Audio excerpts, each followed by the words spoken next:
Hi, welcome back to Conversations with Kanyamozi. I hope you guys are doing amazing and you're doing great. I have a guest who is not going to be interviewed today, but she's going to share a full, holy conversation with me. Introduce yourself. Hi, I'm Tracy.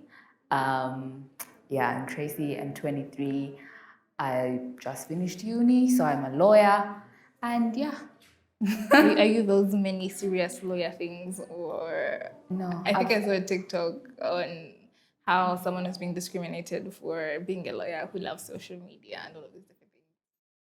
I mean, I was not born a lawyer. I just went to school for 4 years. I was not born a lawyer. But I'm not just a lawyer. I'm a feminist, number one. That's important. It's paramount. Yeah. So that's it. Basically, I'm Tracy Muto. If I put you on the spot and tell you to give me 5 very interesting things about yourself, what would they be? 5 very interesting things about Random myself. Random facts. On the spot. On the spot. This is actually quite tough. I am not drinking for the year 2021. I've gone 3 months so far. Well done. Yeah. It's a lot harder than it sounds. I'm praying for you. Believe me. What happened? Nothing. I just decided to challenge myself. I was like, if I can do 12 months, You're going to mess up your dope. tolerance.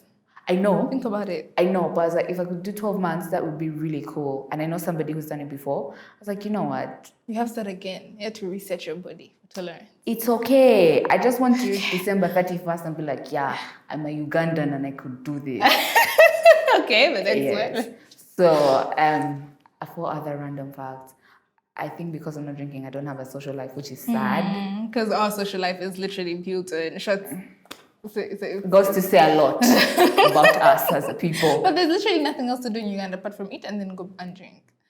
You know, somebody asked me like a month ago, he was like, what would you do? Like, if you were asking out somebody on a date, what would you go do apart from eat? I was lost for what? Like, what do you do if you're not going to eat?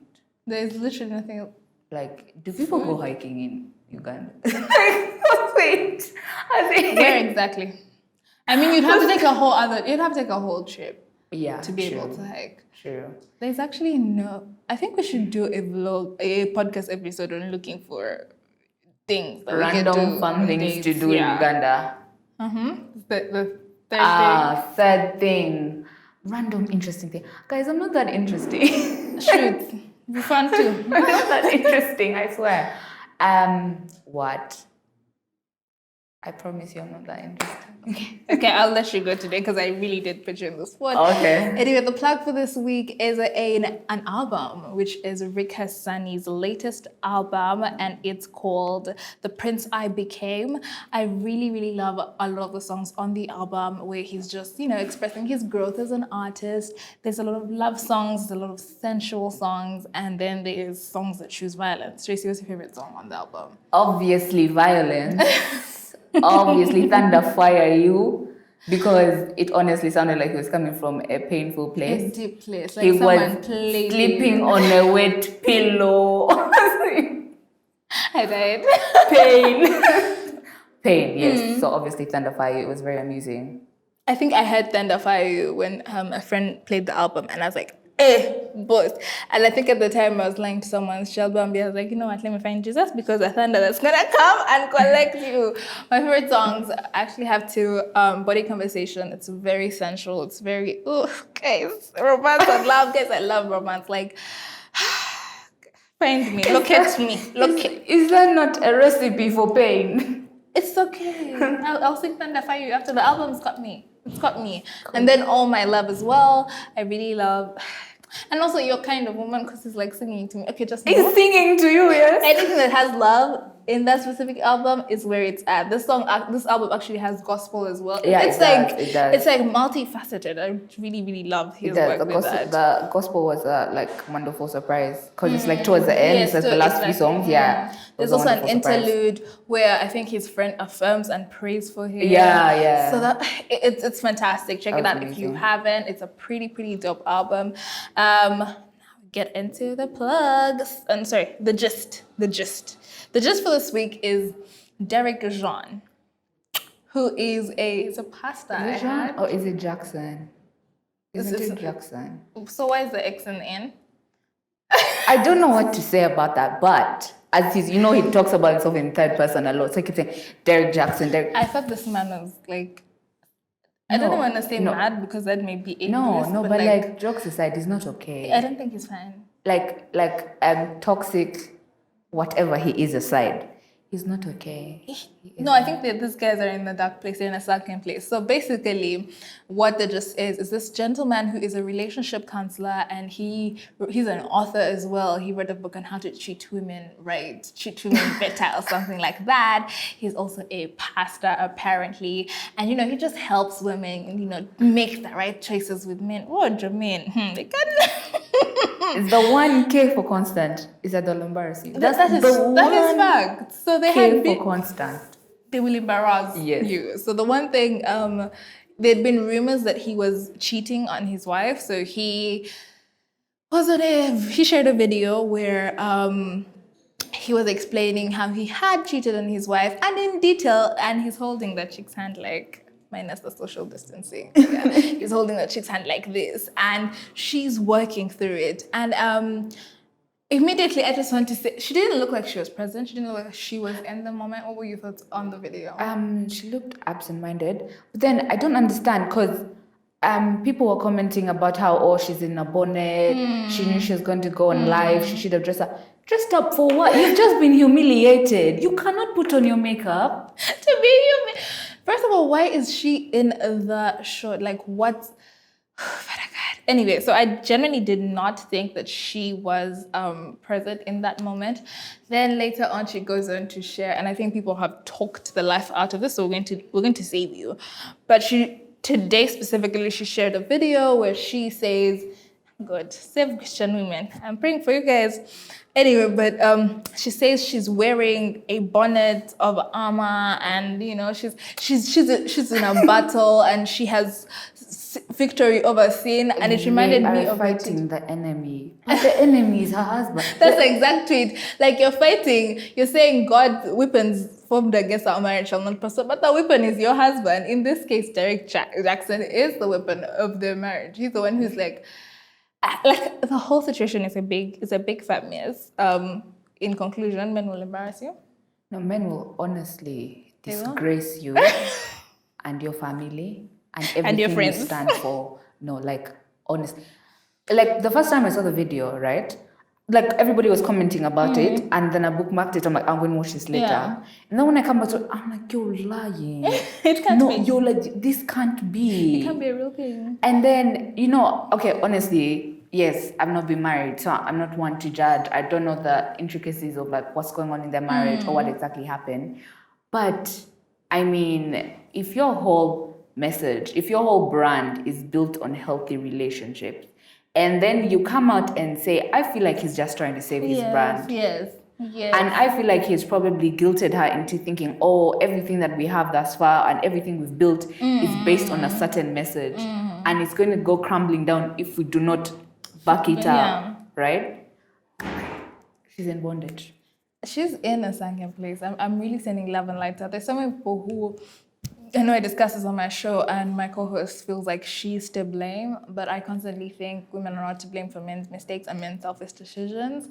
And I can't think of what kind of manipulation and emotional abuse you have to be in to sit through that. So I'm just going to assume that she's in a sunken place. That's it for me when it comes to that. I saw this, there's this woman, lady, I don't know what to call her, that I saw on TikTok, right? And she says, women that don't leave abusive relationships are weak. I feel like, and then she goes on to justify it by saying, the reason, because people say, she's not left because she's not strong enough. So she says, if you're not strong enough, that means you're weak. Then again, I don't feel like it's fair to call them weak. Yeah. Because you don't know, like I feel, and we're going to get into this topic as we progress with the podcast, is with emotional abuse, like you never know how deep you're in it until you get out of it. That's when you clock stuff and you're like, what? And even with physical abuse, like I went through that. I let someone do that to me. If you've been in toxic workspaces, for example, you will realize, why was my supervisor speaking to me like that and I was letting that happen? But it's something that is a repetitive pattern that has been normalized over time. And I think that's the same thing with emotional or abusive relationships of any kind.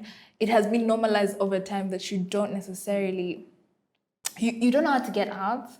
And it's not even, it's like, where do I start from? How do I begin? I think there's that sort of isolation that's given to people who are dealing with emotionally abusive partners that they don't know. Actually, I feel like it's been so normalized that you do not even realize that it's abusive. As in, you feel like it's normal, right? And then it's after the relationship ends, after you've left, and then you sit down and then you have conversations with people, and then you're like, oh, wait, that's not normal.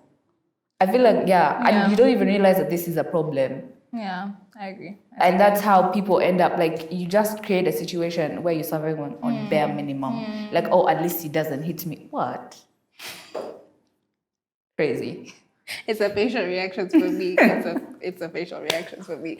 Now let's get into today's topic, specifically something that was going on the Uganda TL as well.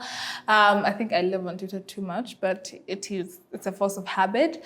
So there's this conversation that popped up where men thought they were entitled to having sex with women after they have taken them out on dates, bought them drinks, or spent any kind of money on them. And my thought is, aren't you the same people who don't like transactional relationships? So why are you assuming that? The math is not mathing. It's like 1 + 2 is not equaling 3. It's just not doing that thing. It feels like it's 11 at this point in time. And it was just like, it's a conversation that I didn't partake in. Like, I just kept on seeing tweets. And it was a situation where, like, so you guys are casually, like, assuming consent because of 1, 2, 3 things that you add. I know a gentleman who broke down how he can take a chick to he can't take a chick to some restaurant in Kololo and spend 240,000. I can double what you've given me. I mean, per. I feel like, guys, this like ties into a lot. Men are so entitled. And I don't even want this whole like conversation to be, oh, this is a crusade against men, what? But for me. But like, let me give you, before you even spend money, you do realize, I don't know about you, but like personally, if I'm going to meet somebody for the first time, if I'm going on a first date and whatnot, I'm going to tell a friend, I'm going here with so and so. What if I don't know the place? I will, like, if I'm going to a place for the first time, I will drop a pin. Like, this is where I'm at with so and so in case anything happens. Do you understand? Yeah. The fact that we have to live on guard at all times, you're already creating your storyline of in case this needs explanation and justification. I literally have a picture saying for what you guys should put on my missing pass. It's that extreme. But yeah, I definitely understand what you mean. And then now imagine you're telling your friends, I'm going to meet so and so, I'm going to meet him at this restaurant, and I've reached, guys, I'll let you know after. And this guy is here thinking, if I spend 250K on her, most definitely I'm gonna get her. Are you mad? I'm already scared you're going to kill me. It was the audacity for me. It was genuinely the audacity for me. And what I'm going to put into play is something that I did talk about in one of my vlogs, which is consent. And how consent has to be freely given. It cannot be coerced because you spent this much. I'm now entitled to repaying it back. And I know there's a lot of people who feel a type of way when men have spent money and they feel like, oh, no, I just have to give him because he has sweet. I actually do not. And also for men, it's like, it's not a transactional thing. When you go out of your way to make purchases, to ask me to leave my house, like all of these things, don't assume that you, in that moment, you're allowed to have access to certain parts of me. Do you feel like, have you always known that, or have you always felt like, people can, like, men can buy me things and that's up to them? No, definitely. Like not. you also struggle because I struggled to unlearn that whole concept of there's nothing for free, or just because he's invested time and money and whatnot in you, he's now entitled to something. Like I'm constantly, it's a battle to just learn yes and thank you. Yeah. And I move on. Now, it definitely takes it, because a lot of it is very ingrained and socially conditioned to understand that they've given, that means, okay, so like swap it. But understanding now, because you also give as an individual, whether it is in a romantic positioning or it is in a, whatever you give in whatever form, when you give, do you expect it to come back? In my opinion, I never do, like as a person. So in that, if I've done something out of my own free will, it's not a transaction. Like from hindsight, it's not a transaction. It's something that I've done out of my own free will. I do not expect it to be returned to me. Therefore, that's the same logic that I use with. It's something like I actually struggle. Like I'm still. It's like when somebody, so much so that I find myself in a situation where I just turn down things. I'm like, no, I don't want that. No, thank you, because I felt What is like, it tied to? yes, what is it tied to? What do you want? What are the strings that are attached to this? Yeah, so I'd be like, you know what? I'd rather not take it. But right now, yeah. It's your money. I saw a tweet of, I'm done saving people's money. If you want to finish your money, finish it. Do as you please. And I think that's also my thinking. But also in the same light, you are not entitled to people. If you choose to make your decisions on how you spend your money, that does not. Precisely. Don't assume. Don't assume that I'm going to say yes. It's when we go to a bar and I brought myself, but she said no. Let me shower this girl's table with drinks, and then. Oh, why aren't you going home with me, sir? Sir, if you don't respect yourself. No, somebody asked, when this whole conversation came up, somebody asked, it's like, so you guys, when you buy your boys shorts, yeah, are you planning to take your boys home? Yeah, like, do you take them to the car and say, sir, service? What up? Like, what's good? Like, you don't expect the same thing. So why is it any different when it comes to women? I think that's the question I'm going to leave you all with. I honestly feel like, and you see, I'm all for have a good time. Like if you want to spend his money on you, eat it. But I just feel like, I think, because I was thinking about it when this whole conversation came up, and I was like, this is why you should not give people that are not worth your time anytime. Or like, don't say this whole notion of, oh, maybe I'll grow into it. Grow into what?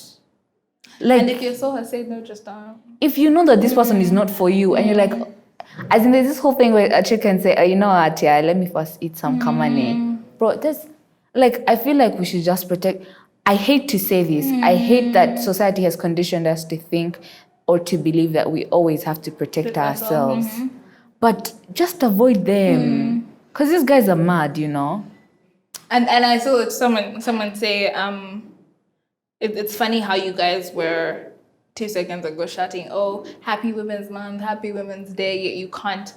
Like the simple, and that's why I shared on how it is very performative, like the simple act of respecting my autonomy and agency, you're unable to do. So then why celebrating me? What's the point of all the performance that you're doing? It doesn't even make any sense. And you know how, like, I have a friend that asked me, he was like, so why do chicks like lie and say, oh, I have a boyfriend when they reject? Because guys will not respect. But she'll respect my invisible boyfriend. Yes. 10 times more. 10 times more.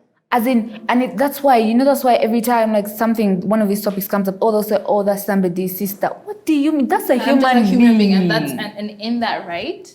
That's enough for you to respect me with, just because of the fact that I'm a human being and I have autonomy and I have agency. Did you know that? Like, is that a surprise? Oh my God.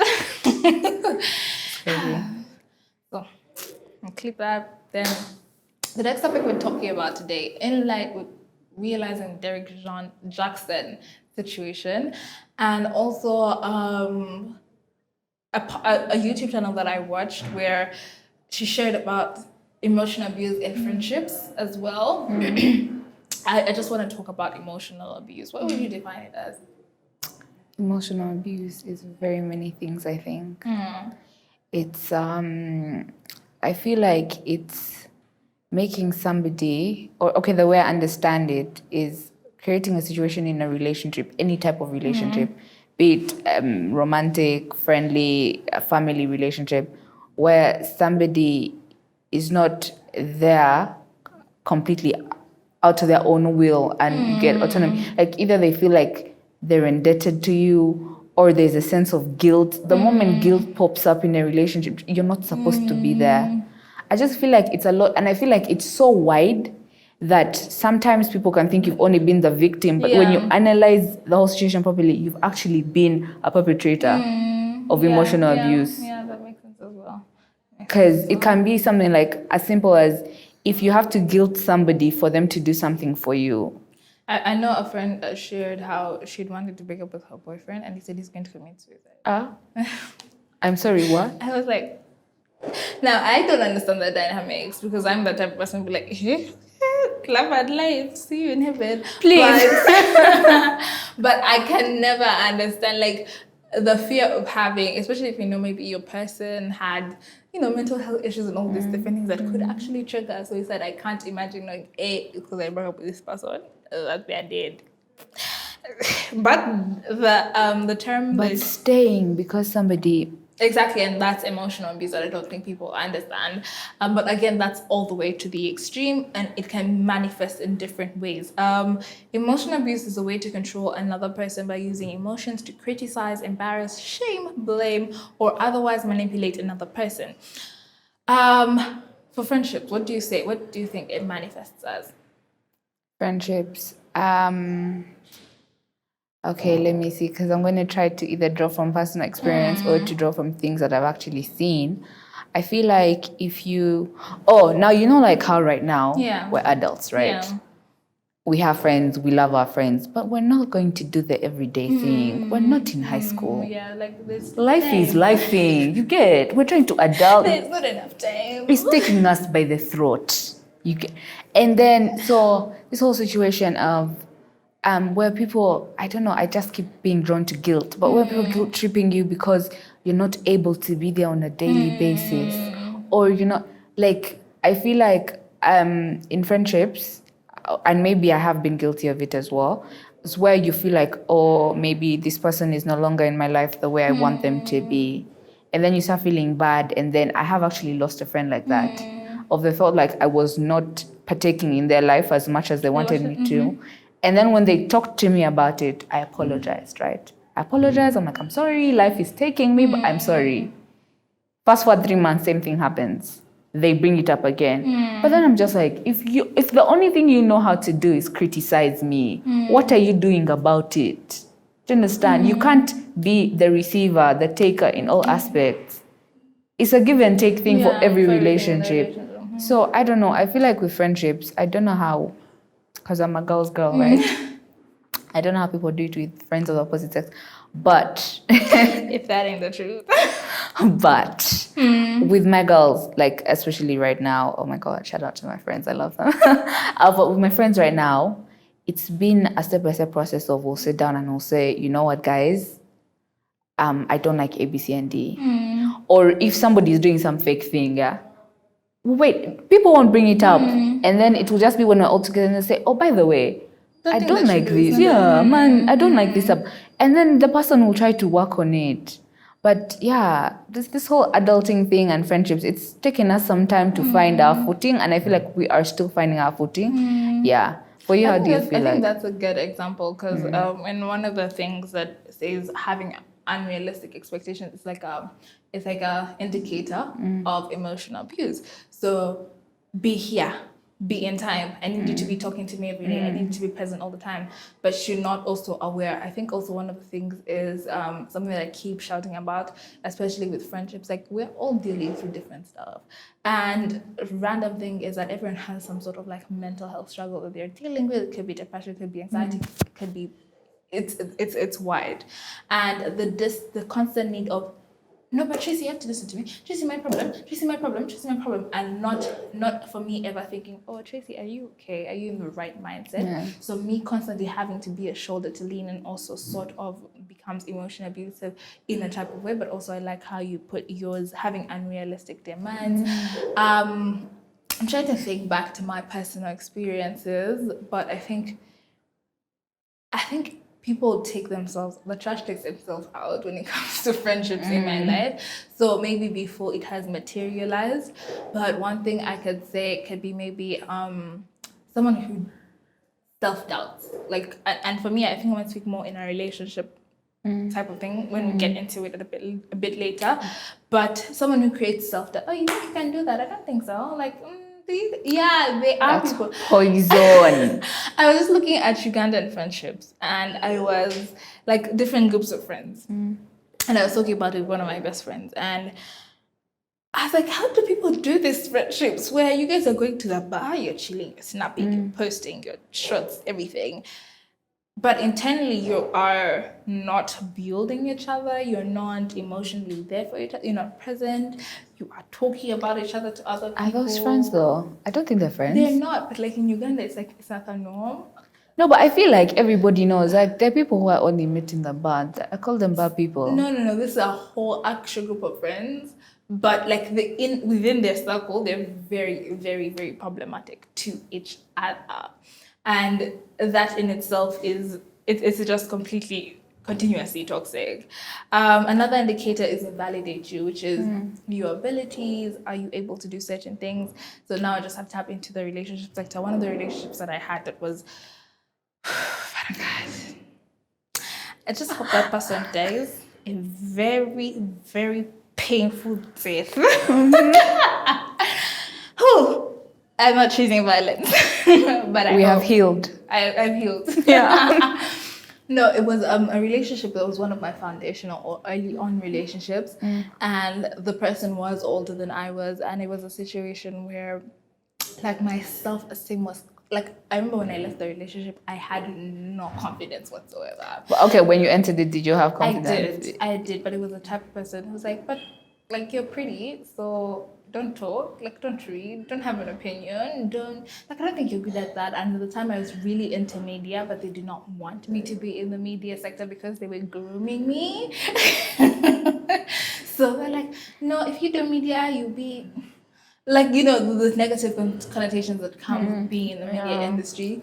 The people who have a more traditional view or mindset are like, so my self-esteem was in the pits. Like, even just being out in public was such a thing for me when I was with that person, and even after, like a good year after, till I started working on myself actively. Do you feel like he was an insecure person? He definitely was. He was. Because I feel like, just from what you said, saying that he didn't want you in the media, I feel like he didn't want you to get that much exposure. Yeah. He didn't want people to see you.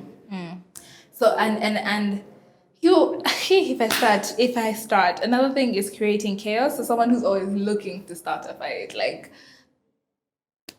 out of nowhere, we must fight today, and because so you're always in a situation where you don't want to trip them to make sure they don't fight. And I'm just thinking of a friendship now that I have where like a lot of eggshells have to be stepped on around that specific person, where like you have to think about what you say, how you say it, how they're going to perceive it. Oh my God. And like just that constant living in some sort of very fear. like that only with you or with everybody? With everybody. So I think it's like an internal Maybe they're going through something. They don't. Yeah, that could be a thing. That could be a thing. Now I have a question concerning emotional abuse in friendships and whatnot. How does this whole concept of the girl code tie into like emotion, like friendships and emotional abuse and whatnot? Because if, like, let's say, let me ask you, would you be okay if one of your friends, like one of your best friends, dated like your ex?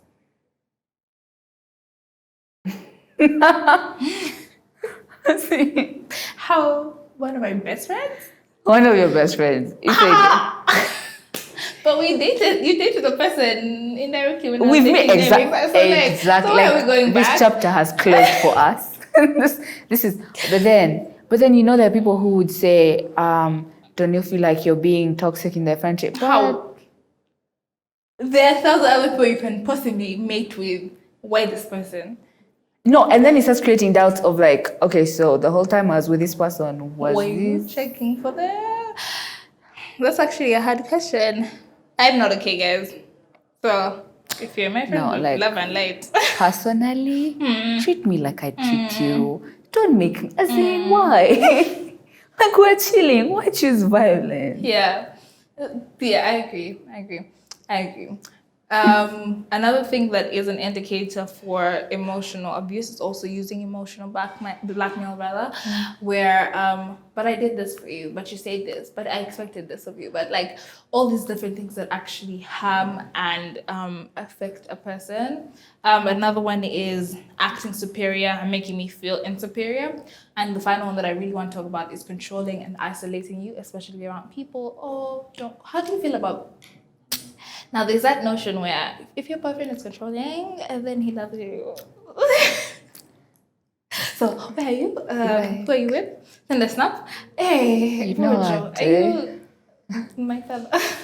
As in, like, because I'll come here and start fighting and stomp my feet. Like, I've never been in such a situation. But, you know what's funny is that when you're actually there, You don't realize how. you feel like it's okay. You feel like, oh, he wants to know where I'm at. But then, number one, he will not, like, He's not reciprocated. it's not reciprocated. Like, as in, you're not going to be like, yo, where are you? Who are you with? What time? He'll be like, bro, as in. Exactly. So I feel like, and I don't know about everybody's situation, because everybody's situation is different and unique to them. But then I hope and I pray that people do not ever have to experience it. Yeah. Because first of all, do you know that even when they do it, like you get so used to it that when they stop doing it, you start thinking either, is something wrong with me? is there something wrong with me? Have they checked out of the relationship? Are they done with me? I hear that. It makes sense. It's hectic. It's like it's a lot. I always say could never be me, and then it is me. So I stopped saying that thing. I stopped saying that thing. But when it comes to control and isolation, I think these are the biggest indicators of what emotional abuse is, because these are very visible ones. When it comes to comments or statements that are said that might, fly over your head, and things that you'll probably realize you can't even realize things 10 years after the relationship has ended. But when it comes to controlling and isolating, I think these are very, very big checkers for relationships, and they are, like, you will know when because I know when I left that specific relationship, so I'm talking about, a lot of my friendships were strained because a lot of my friends said, sis, this thing that you're doing, I don't agree with it. But because in your head, anyway, in your head, in that moment, that person has made you understand or believe that they are the only ones who care for you, they're the only ones who love you, they're the only ones who have the best intentions for you, and everyone else is playing around. But when you come out of it, you realize that this was all like, they've created a bubble that has sort of made you want to believe that, but once you pop it, it's a lot more. So those are very big indicators. How are they around your friends? I don't like that friend, you don't talk to them. As who? As who? When you leave the house without informing them, it's a whole mess. Like, they're very, very visible red flags that you can check out for. When it comes to emotional abuse, I think talking a lot of the time, and going back to the Jackson situation, I think a lot of the reason why maybe she knew that he was cheating, but she couldn't talk about it. Oh, I'm assuming that she's emotionally abused, by the way. But with her situation specifically, I think it's when your person out, because abusers, they're always outside, they're perfect. So outside there, he's a perfect husband. He cares, he cheats, whatever. So now if I go and tell Tracy, what does she think about him? So, but being able to question those things with someone, with a third person, is very, very important for you to be able to check it, especially in the earlier stages. Oh, you're parting with me for this specific topic. And I feel like, you see, the way society makes us look at it as girls, or as women, is that we tend to look at it as like, long-term situation of like, if I out him now, if I leave him now, we've built a brand off of he's a relationship guru, healthy relationships and whatnot. So it's going to break our family. It's going to break us financially. It's going to, so she'll say, you know what? This is a means to an end. and the end is success, and the end is keeping my family together, and the end is finances and what.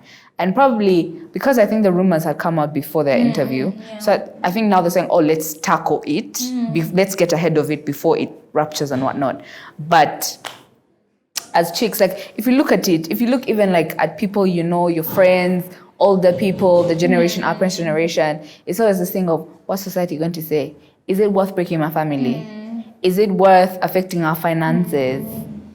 Let me just bear with it. Yeah. But you're dying on the inside, right?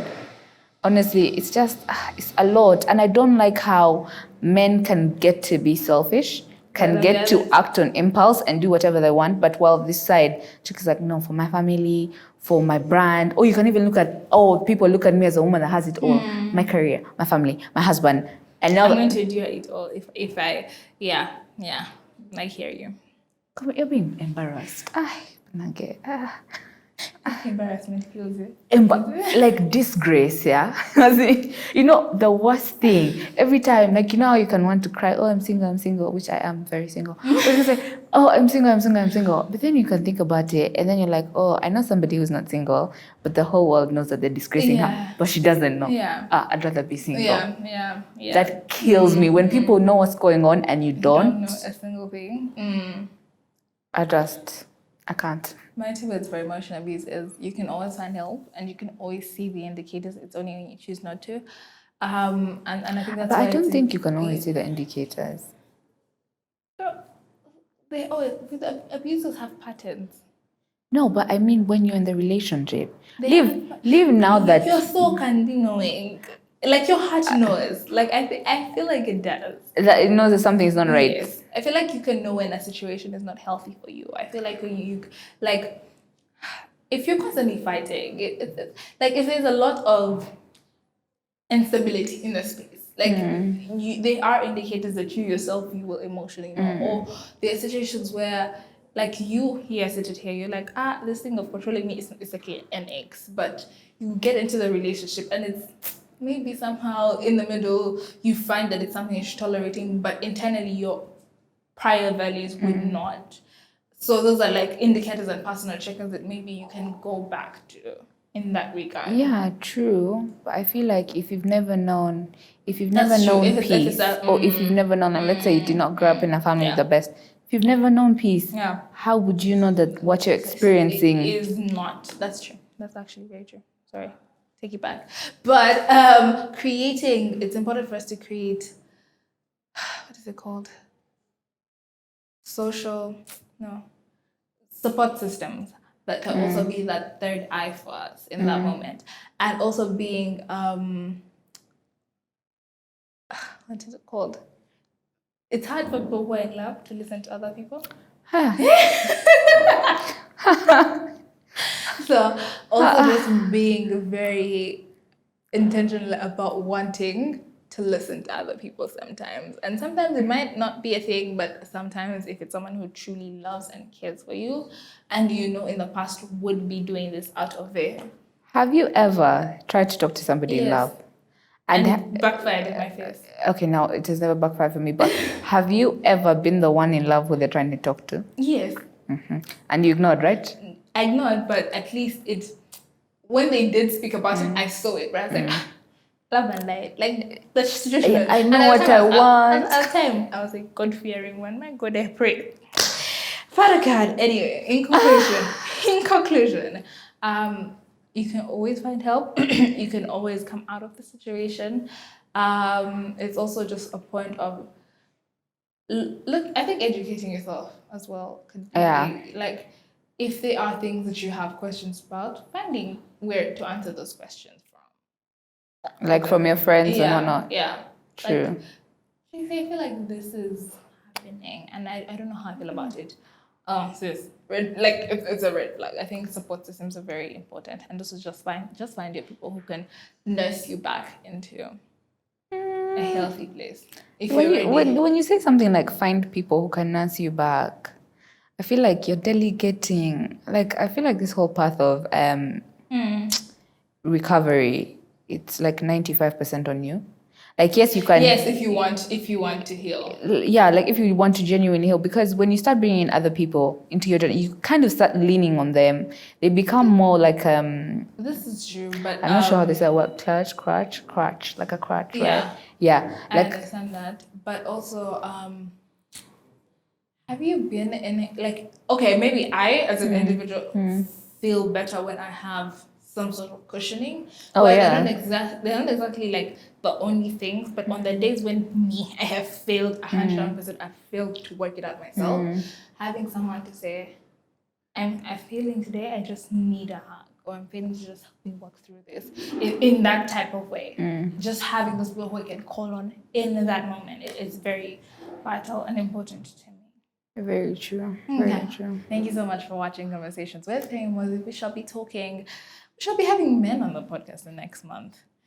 Love and what? Light. Till next time. Bye-bye. Bye.